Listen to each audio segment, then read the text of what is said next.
This is Charlie Kao with TravelMole TV in Madrid at the World Travel and Tourism Council Summit with Brett Tollman, the President and Chief Executive of the Travel Corporation. And as I always ask Brett to do when we do our interviews, is to recap your brands, because I worry that not everybody knows all your brands, and tell us a little bit about any new ones you've added recently.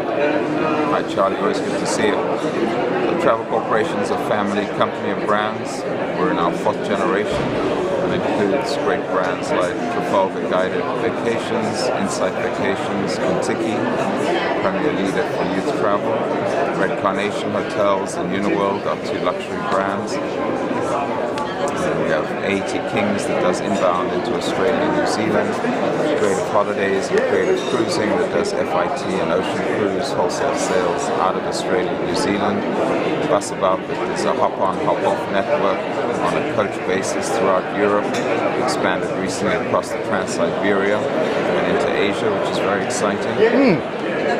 And Adventure World, which does soft adventure, a company we brought on board about 18 months ago that sells soft adventure travel out of Australia and New Zealand. Brendan Vacations that does the Celtic Expert into Scotland and Ireland. Red Carnation Hotels bought Ashford Castle 18 months ago. Just completed a $75 million renovation. Remarkable property. Recommend your readers and followers have a look at the website. The Prime Minister of Ireland is there on Friday this week with my parents, officially reopening it. So that's a very exciting completion. The inaugural of our latest ship was just done, Maria Teresa. It's another one of our super ships, which is cruising on the Danube. Primarily the Amsterdam, Budapest, very successful itinerary. No recent acquisitions to speak of, Charlie. The last few months we've been focused very much on organic travel, growth, and really polishing our brands. The other one was mentioned last year to you, was trying to capture a little bit of the fast-growing outbound Chinese travelers. We brought Trafalgar to China 2 years ago. We're doing what we call our Trafalgar Platinum program, which is a very high-end travel experience compared to what's there now on the custom group business. It's doing fairly well. Trafalgar.cn. We have a very famous brand ambassador, Yusuf Khan. She's a very old friend of ours. She lives in New York. She was the equivalent of Barbara Walters on Chinese TV for many years. Very highly regarded. And she's our brand ambassador talking to the Chinese travelers. So we're very excited about that. I actually go to Shanghai on Sunday to work with our travel trade partners there who are helping to promote the new product. I presume for the Trafalgar product for China, you changed the menu. Chinese food throughout? Very good question. So obviously the Chinese traveler is very different to our traditional Western travelers. So everything is in Mandarin, number one. We have curated different experiences for them, so they still go to the Vatican and see the exclusive Bramante staircase that only Trafalgar and Insight have access to. But we do fewer churches. There are more culinary experiences. Those are very much Asian. There will be one Western meal typically on each itinerary. As our research shows, that's what they are looking for. But absolutely, it's very much curated and customized to the Chinese traveler today. How is the Travel Corporation management organized? I mean, you have so many companies. I know in the U.S. you have a major office in Anaheim, California, and a great CEO running a lot of the things over there. But then you have all these other operations. How's it structured? So we're a decentralized organization. Every brand stands on its own. They have their own marketing, their own sales teams, and anything that touches our travel trade partners or the customer is run by the brand. We have a brand CEO for each brand, Gavin Tollman for Trafalgar, John Golding, who's been with us 25 years for Insight, Dave Hosking, who is celebrating his 40th year with Kentucky this year, has just handed over to a new CEO, Casper Erhammer, who actually comes to us from Groupon, who needs to connect with the young travelers of today.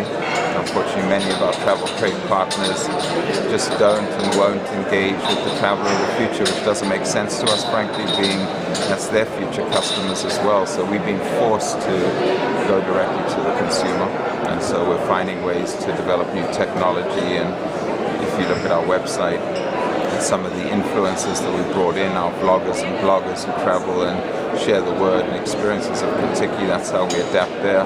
And it's an example of how each brand is run separately and focuses on their core demographic. And then in every major country that we're in, we have offices in 37 countries, we sell in 25 of them. We have the same structure as the LA office, so as much back office facilities as possible are centralized. So we have one call center with one brilliant call center manager, and then each brand has its own call center people to serve our travel agent calls and the few consumer calls we get. We have central finance, central documentation, and central public relations and so forth, so that we do try to create some economies of scale there. 10,000 employees. Yes, sir. Not that big compared to some of these guys, 300,000, 70,000 I heard yesterday, so. But well, they 10,000 very passionate. That's plenty of employees. Speaking of passion, one of the things you've been very passionate about is sustainability in travel and tourism.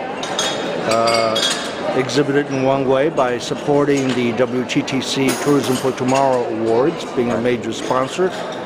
And at this particular summit, you partnered with Tourism Foundation for Tourism Cares for a very special day. Tell me a little bit about that. So last year, the World Summit, was in Hainan, China, and I was on a panel. And I took exception with the prior panel where the individual from the United Nations was saying he thought we were a very bad industry, we polluted, we had bad ethics. And my point was, rather than coming to these places all the time and just sitting in a room and sitting on panels talking about or debating issues, why don't we as an industry also show how fantastic our industry is? You've got all the companies in this industry. Many of us really do care and are very passionate about sustainability. So let's demonstrate that at the 2015 summit by actually doing something to give back. So WTTC agreed, but they said they were too busy to do it because they've got to run this amazing summit. So I got together with Derek Hayden and Mike Lee from Tourism Cares. They agreed to come on board. And a number of us, Robin Tau, Las Vegas, and myself put up the money to pay for this event, and then Tourism Cares ran it. And so we had about 20 of our members, some local students from the university here that has travel and tourism courses, and some local government officials got together. It was about 100 of us the day before the summit, and Tourism Cares arranged two different events. One was to do some planting in Retiro Park, which is one of the most famous tourist destinations, as well as one frequented by locals. I heard 1,000 plants. Unbelievable. 2,200. And then another event in the afternoon was, there's a street here called the Barrio de Lech, where they've put into the street, it's a fairly pedestrian area and again frequented by many tourists, where in the street they have brass letters that have been implanted in the concrete, which are famous sayings by Cervantes and other famous poets and writers from Spain. And those letters were done about 10 years ago and they've become fairly decrepit. So we all got down on our hands and knees and we polished the brass letters for an afternoon. And again, I heard from one of the participants, she's from the Las Vegas Convention and Tourism, who participated. She says local residents came up to the volunteers asking them, "What are you doing? Are you getting paid for this?" "No." And they shake their heads and started applauding. And others, once we had finished, they were walking around the signs or walking over them, so as not to, I don't know how long that will last, but it was fun. And then in the afternoon we organized some wine and some tapas, and we all got to celebrate our activities. It was a great example. It was very well covered on local TV, and that was the idea, was to promote and coming to this amazing city that travel and tourism does contribute amazing economic power in terms of local jobs, contributions to GDP and so forth that we talk about all the time. But we also like to give back in terms of... And you have a volunteering program with your staff of 10,000. Right. You provide paid time for them to volunteer. That's a lot of hours. That's a lot of Everyone service. gets 2 days to do some local community event. We partner with Tourism Cares. A number of our people from the Anaheim office go to the Grand Canyon every year. We've done it for 5 years now. And we help rebuild the northern rim that gets damaged every year with all the people that walk by. And in every destination we do beach cleanups in New Zealand. In every country where we work, we like to give back to the local communities, in addition to taking some of our profits and putting it into our non-profit foundation called Tread Right. Excellent. Brett Tollman, President and Chief Executive of the Travel Corporation. Thank you, Brett. Thank you, Charlie. Always good to see you. Likewise.